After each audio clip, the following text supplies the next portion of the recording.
ফারুকী সাহেব বাংলাদেশের জনগণের উদ্দেশ্যে জানাইলেন বর্তমানে নাকি রাজাকারের দেখা দিচ্ছে, মানে কারা রাজাকার এখন নাকি নতুন করে চিনে যাচ্ছে।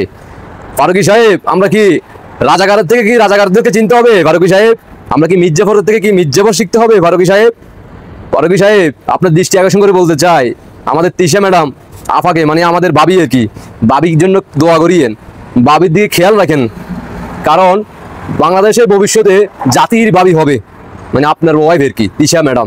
তিশা ম্যাডাম সামনের ভবিষ্যতে সময় আসলে জাতির বাবি হবে। এখন তো আপনি জাতির মির্জাফর হয়েছেন, জাতির রাজাকার হয়েছেন, গুপ্তচর হিসেবে ছিলেন বিগত দিনে। এখন আপনি তো আত্মপ্রকাশ করছেন 5ই আগস্টের পরে। আপনার বউ আমাদের জাতির বাবি যেহেতু আত্মপ্রকাশ করছে, তাহলে ভবিষ্যতে আমাদের জাতির বাবি থাকবে, আর এই জাতির বাবি কন্ট্রোল করবে জয় বাংলা সৈনিকেরা, 71-এর সৈনিকেরা, মুক্তিযুদ্ধের সৈনিকেরা, আমরা যারা তরুণ প্রজন্মরা আছি। জাতির বাবি হিসেবে আমরা সময় দিব। আর আপনি দেখবেন ফাঁসির মঞ্চে আপনি ওইখানে দোয়া করবেন, আর দোয়া ইউনুস বেশি বেশি করে করবেন, আর এখান দিয়ে আমরা জাতির বাবির সাথে দিন রাত আমরা সময় দিব।